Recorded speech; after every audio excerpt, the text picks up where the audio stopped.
All right. Hello, everybody. Hello, everyone. So thank you so much for joining us for this seminar. So today we will be talking about how to harness contractor talent for your competitive edge. My name is Joao, and I'm the Chief Operating Officer of YunoJuno, and I'm joined with Jason, Head of Talent of So Energy. So just to provide a little bit of context on, from a YunoJuno point of view, why this topic is quite relevant and important to us, is because we have a mission to provide and enable the flexible talent workforce. So we offer a few services. Number one, we offer a platform where you can have access to cutting edge technology to manage your end-to-end contingent workforce. And this means like onboarding, paying, classifying, and having reporting and analytics. Then number two, we also have and provide access to a 100,000 plus fully vetted talent pool, and that spans across disciplines like marketing, creative, technology, legal, and finance. And number three, on top of the technology, we also provide a service. So we do pride ourselves to have great service levels in terms of support from a talent perspective, compliance, and also from a platform. Then I have Jason in here that will give a little bit of an introduction about himself and also So Energy. Amazing. Thank you very much. So my name's Jason. I'm the head of talent at So Energy. We are a renewable energy supplier to domestic customers up and down the UK. We've been going for 10 years this year, so it's our 10th anniversary, where we've grown pretty significantly over that period of time. For those of you in the room thinking about it, no, I can't get discount on your energy bills. I'm really sorry. My role, as you might sort of assume, is to look after talent, both talent acquisition and our talent management process. And it's gone through a long journey over the last few years since I joined the business, from really being, and I think this is really reflective actually of anyone who's in that talent space, really being a force for putting bums on seats, for being cheaper than using agencies, to a more strategic partner, ensuring that we've got the right people with the right skills at the right time to deliver against our strategic goals. And we've got a few pretty big ones coming down the way over the next few years that I will talk you through shortly. So nice to meet everybody. Thank you, Jason. So now, going back to our topic, we always like to start with some research from reputable firms. So in here we have some stats from HR Leaders, a report produced by Gartner. And in the first one, we kind of see that 83% of HR and TA teams, they do face challenges to get the necessary skills. Then the next one is that 66% agree that currently there are like constraints around headcount levels.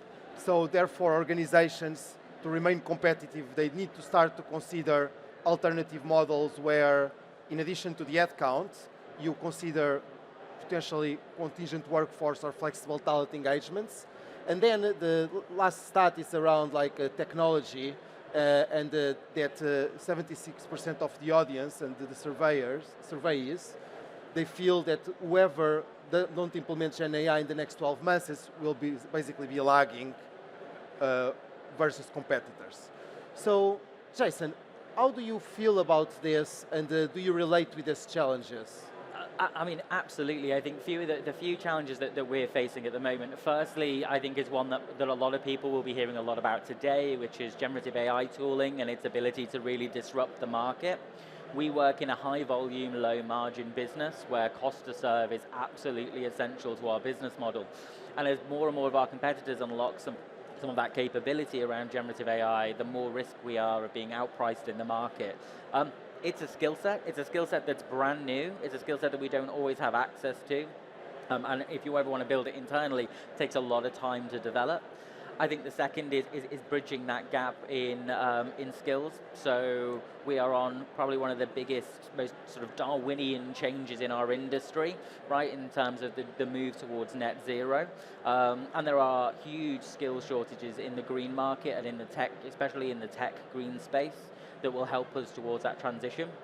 If anyone ever tells you they know what that roadmap to net zero is, they're lying. We know about 80%, the other 20% hasn't even been invented yet, right? So we're constantly having to challenge ourselves on how are we going to resource for an end goal we haven't quite defined. I think the third option I've got up here is all around kind of Gen Z. So we are working in an environment where we've got more generations in our workforce than ever before. Gen Z has a very different expectation of work. In particular, they want to be constantly growing, upskilling, adapting. I read a rather scary stat a few weeks ago that Gen Z plan on changing not jobs but careers every 3.5 times during their lifetime. So one day they'll be a hairdresser, then they'll be a software engineer, then there'll be, I don't know, a head chef, right? And being able to continually adapt and provide them learning opportunities is actually quite challenging, especially if you don't have that L&D capability in-house. And then finally, which is a little bit of a breezy bonus for me, is the resource mix. We work in a really, really volatile environment where our customer numbers can peak and trough incredibly quickly. And what we need to do is be able to run a lean, mixed resource that allows us to dial up and dial down capabilities whenever we need it. And actually that's why we ended up partnering with YunoJuno. So one of the things we'd recognized is that we didn't want to fall into the trap that I think we're seeing a lot at the moment in the market of fixing temporary problems with permanent hiring. We've seen, I was listening to a podcast this morning who said if you could think of one song that would describe 2025 so far, you'd say, should I stay or should I go, right? Because we're seeing redundancies and hiring trends back and forth constantly. That's not great for your employer brand, it's not great for your resource plan, it's not great for the bank account, right? And so we were really excited to be able to get a more formal partnership with a company that was going to allow us to tap into that temporary market, to be able to dial up and dial down new skills, existing skills in a really compliant and effective way, and actually ultimately solve a lot of the problems that we're facing right now. Yeah, no, that's great to hear, and we will be touching more on the technology and how players like YunoJuno support a little bit further down. Now, I think if we elevate a little bit more now to the top, and if you can talk us what we have touched more on what are the key factors that are driving, because you touched Gen Z, you touched the strategy. What are the things that you believe that at So Energy and for businesses that are driving this flexible talent trend? So a few things. I think the first is, especially in the energy sector, thanks to high wholesale prices and the price cap, meaning that people can't sort of price competitively, and that can't be their advantage anymore. It's really about the innovation and the experience you provide your customers that's going to be your differentiator, because the truth is your fridge isn't colder and your lights aren't brighter because you got your energy with So Energy. It's the experience you have with us. And so we need to be at the forefront of what can we do differently for our customers, how can we drive new technological experiences, how can we bring alive a product that is kind of just something we've got used to being there, and that requires new types of technological skill sets, right? And those skill sets are continued, especially some of those more technical skills. The half-life of those skills is really short. I saw, I think, believe at the moment we're talking about 2.5 years, 30% of the skills that are on your job description become completely irrelevant. I can't hire a brand new entire workforce every 2.5 years. I need to be able to tap into this temporary resource. So that really drove us to looking at a more robust blend of contractor, freelancers, and temporary staffing solutions. The second is Gen Z want to learn new things. They want to learn new things all the time. We have a really fantastic learning and development capability, but they aren't specialists. And actually what we found as a real advantage is using contractor headcount to come in and teach, sort of do a train-the-trainer approach, bring in some of those capabilities in-house, just enough that we can get a base knowledge that we can then upskill our wider group. We talk about AI literacy is constantly on the agenda for things people want to learn more about. I, for one, as somebody who plays with ChatGPT and Copilot all the time, would not consider myself AI literate. So being able to tap into that contractor market and bring capability in on the short term is really useful. And also to run lean, right? So I look after our OPEX and CAPEX headcount budgets. I spend every day looking at my customer numbers and looking at my revenue and going, how do I eke out as much as I can so we can deliver more value to the customer. And we do that by not staffing to the peaks, but actually staffing to 70% and then leaning on that contractor capability to support us. And Jason, you touched an important point that I think is relevant for all the audience in here from a talent acquisition and HR perspective. This is a change in mindset, right? Because previously roles and responsibilities around TA and HR has been very much focused on the permanent hire. Yeah. Any advice for the room in here on how to change that mindset? Because I'm going to assume that there's going to be people that they are very forward-looking and that they want to embrace this, but there's also people that might be a little bit more conservative and say, no, we need everyone permanent. So how do you tackle that change of mindset from a strategic point of view? So I think there's a few ways to do it. I think the first is actually we should probably link it to something that's already going on in our industry. And actually, I'll get a little bit of participation. So with a show of hands, who here is in some part on the way to becoming a skills-based organization, or is looking at skills-based hiring or skills-based work, right? This is or maybe wanting to, right? Like this is a trend that we're seeing lots and lots more, and it's kind of the future of how we're going to run our organizations. As soon as we start to develop a bit more of an understanding of the skills taxonomy in our business and how those skills feed into the tasks we can solve, we can start to say, well actually, this is not a permanent task, this is not a permanent skill requirement, we can link that to the cost. We also need to reposition the financial cost of contractors. I think there is especially from our finance colleagues, an instant sort of look at that day rate, asking ourselves, well, that's expensive, do we need that? Or asking our hiring managers to look at alternatives. They always look at that salary, right? So in London, the average salary is 44,000 a year, and so they look at that number. But that's not what it costs your business to hire that person, right? You have about 30% social costs on top, which takes you to 57,200. You've got your time to efficiency, you've got those additional sick days and the loss of productivity. All of a sudden, you're already at 250, 350 a day rates for your permanent hires, and you're going to have them without much work to do 6 months, 2 years down the line, depending on your capability of training. So it's about positioning it to the right audience. So when you're speaking to finance, it's about getting into those numbers, talking apples for apples, your total costs, including socials, plus your total costs of contractors. And then when it's looking at kind of your hiring managers, it's positioning them on, this is part of the journey we've all agreed to go on to become more skills-based organization, to become more gig economy-led, to find that efficiency. I think that is one of the key ones, what we'll speak about probably a little bit later, but efficiencies are going to be a word that we are sadly going to hear about a lot over the next half of the decade. So I think let's go with that. So how do you recommend that you can leverage flexible talent to boost competitive advantage? Because efficiency is these days top of mind, particularly with trends like AI, use cases around generative AI, how to use language models to increase efficiency. So what are you seeing there in your organization and also in the market, and how does it link back to flexible talent? Yeah, absolutely. So I think we would all be having to hide under a rock if we didn't think that generative AI is going to fundamentally shift how we work.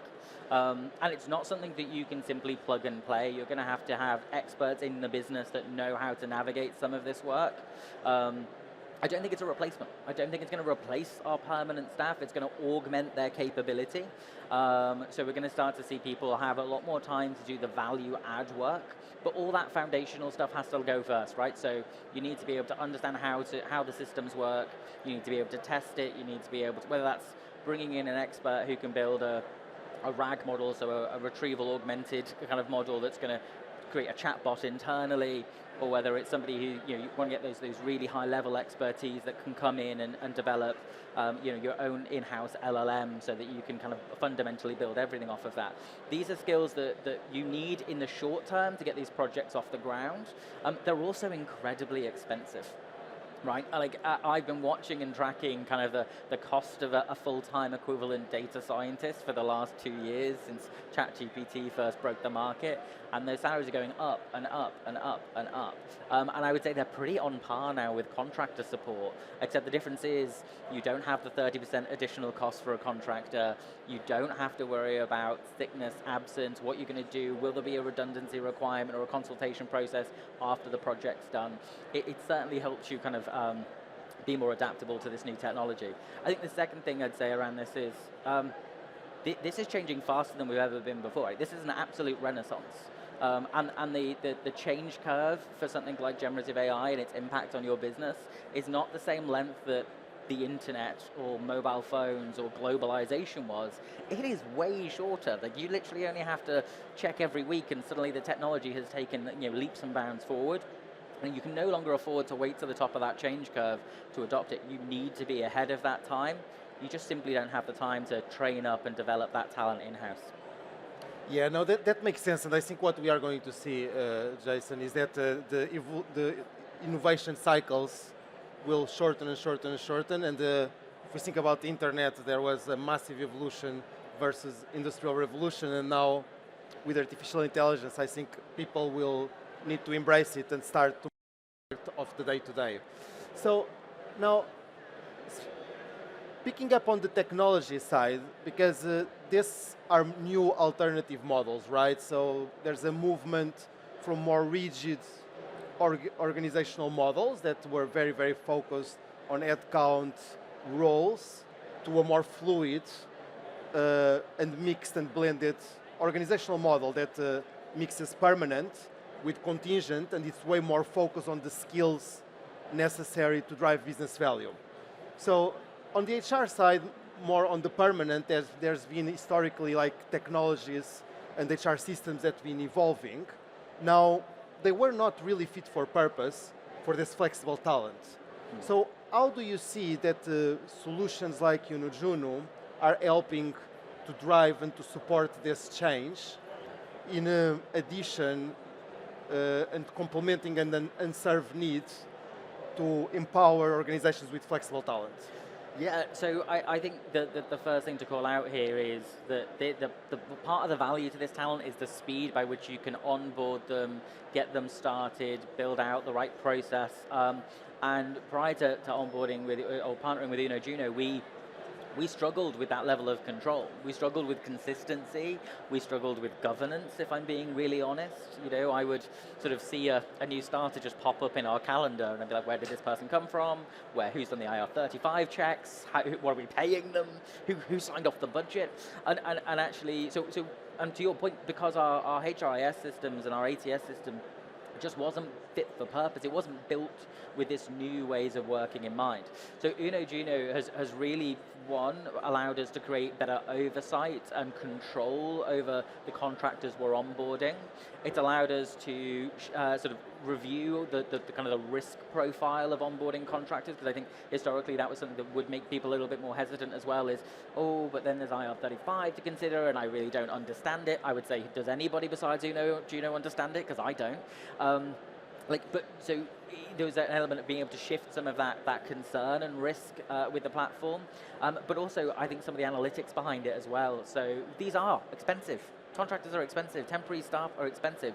But because of the way that you can kind of categorize the contractors on YunoJuno, you can pull out reports to really make sure you can do like a cost-benefit analysis. We spent X on these contractors coming in to do this capital expenditure piece, build an app, do this, do that. I can then tie that exactly to what I profited. And I think prior to having YunoJuno, we had no way of taking a holistic view of what was going on with our contractor workforce. So the concept of scaling that and evolving into that more hybrid approach to that sort of more flexible resource mix, frankly terrified us. So YunoJuno's platforms allowed us to move on beyond that and start to be a bit more controlling in that process. Yeah, no, I think that's good to hear, and we see, particularly in YunoJuno, and when we speak with clients and partners like yourself, that there's a need of starting to map the skills and to provide the right visibility and the right controls when hiring flexible talent wherever you want and anywhere, because the complexity is big, and we can take that and almost provide like a consumer experience to basically to deliver on like the service levels and to the onboarding.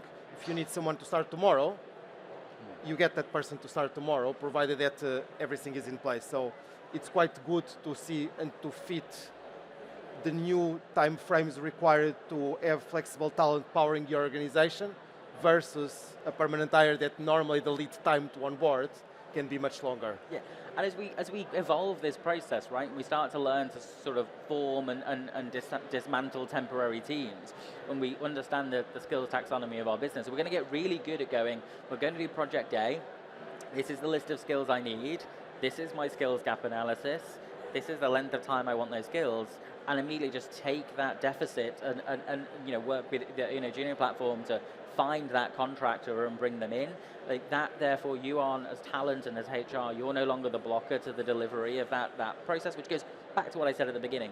We've gone through a bit of a journey. We are no longer about putting bums on seats. We're about ensuring the business has the resource it requires to deliver against its strategic goals. And this just takes us that one step further. Very good. So, Jason, to finish with that one, so what are the emerging trends that you see that to deliver like business value and that businesses should be prepared for in 2025? Yeah, so a few of you put your hands up about becoming a skills-based organization. I think for those of you that haven't yet started that journey, it's going to come knocking on your door really soon, because actually the sort of assumed way of doing it is to understand all the tasks that everyone completes in their roles, associate those skills, and that's also a really great way of mapping where things can be automated, where we can lean into technology to streamline some of those processes. I think that the second is kind of that AI literacy piece. We've taken an approach to supporting our people to have time to play. I don't think there is a playbook on how we implement generative AI, but I know for a fact that while I use it in my department and in my team for the problems I have, I wouldn't know the first thing about how our customer operations team or our tech team should be using it. So giving people time to play, but also building up that AI literacy so they know how to do it in a safe way. And I think there's some great ways of kind of bringing in temporary contractor resource to train up your team, to provide insights for that is really, really useful. And yeah, I think efficiency, right? So we are on a 20-year lull in terms of productivity globally, and that's been propped up by some really great economic performance. We're seeing that take a curve. We're on that next stage of the economic cycle. And as a result, I think there is going to be a bigger and bigger scrutiny on how efficient are we as a business from our board and our senior leadership and our C-suite. So understanding where are those bits of fat that we can kind of make some small gains on. You know, am I paying for a 12-month full-time employee for a piece of work that lasted 6 months and now their role has evolved and changed and it's kind of half a job? It's not really, and they haven't quite got the skills to do that job. How much easier would it have been if I'd hired a contractor for 6 months, brought them out, hired a different contractor capable, and the delivery of those projects would have been faster. So I think those are the key ones I think we need to be working for. Is efficiency is going to become the metric of success in the future. AI literacy, it's going to hit us like a freight train whether you want it to or not. And becoming a skills-based organization, because you will get left behind against your competition, but also Gen Z is not going to want to come work for you unless you're providing them that new environment to work in. You know, you've got to remember that they only just entered the workforce in the last couple of years. They haven't done anything but worked in these new evolving resource models. They're not going to want to go back to the traditional. Yeah. No, this is very good. I think ending with this note, we have a flexible talent playbook that you can download. So it gives a lot of insights in trends, best practices, and how organizations like So Energy and other forward-looking organizations are navigating this journey of moving to the future or doing more with less and actually getting the right skills. So I highly recommend to download it. And then we are going to open the floor for Q&A.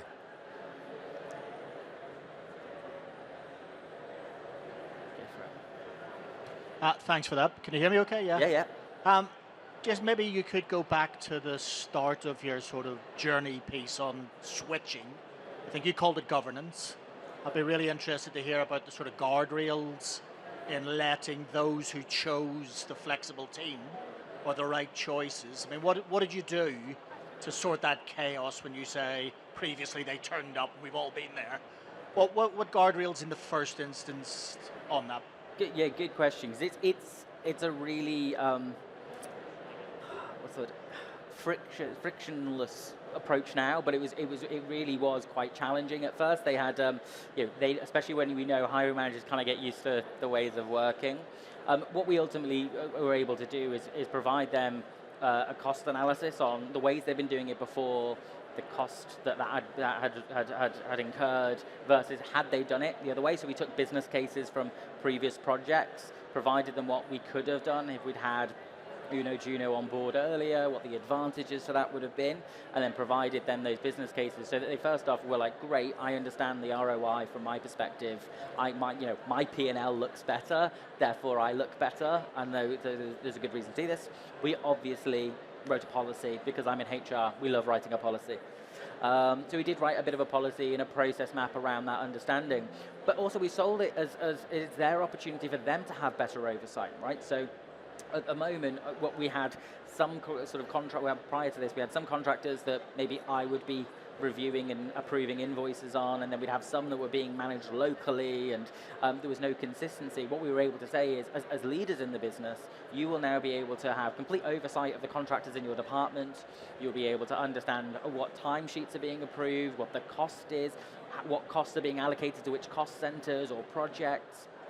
And then the last thing I think was we were able to sell it as an advantage for the end of year. So I don't know if anyone here has any work they do around capital expenditure versus operational expenditure and has ever had to sit in with an auditor to explain why headcount needs to be capitalized.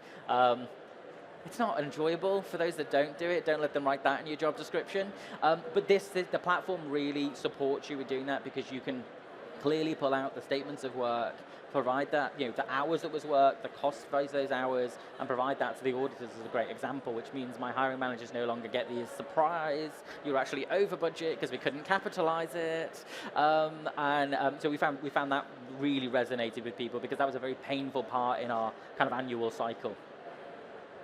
Yeah, no worries. Any other questions?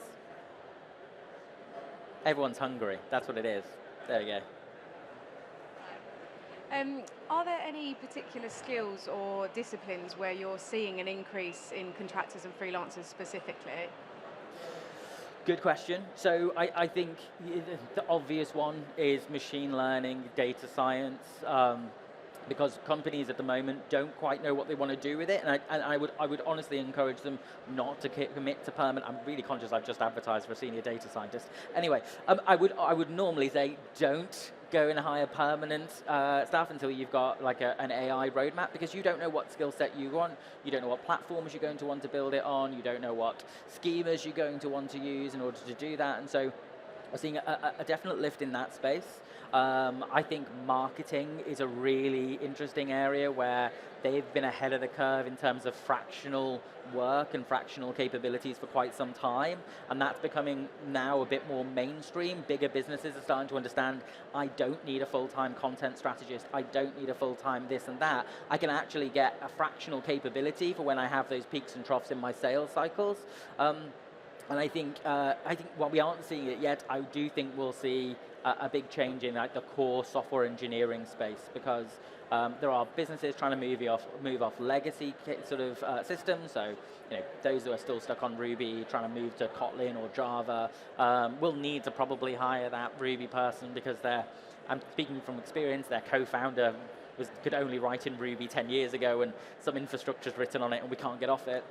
Or the future of this space, right? The prompt engineers, the digital ethics and generative AI ethics capabilities, right? Somebody to come in and maybe write your digital ethics capability, your policy. You need an expert. You need an expert who's spent a lot of time dedicated to understanding the implications of using it right, using it wrong, and the ethical like, dilemma that presents. I think we'll see a huge uplift in those sorts of contractors. Yeah. Anything else? No? Awesome. So thanks very much. Thank you very much, everyone, for joining.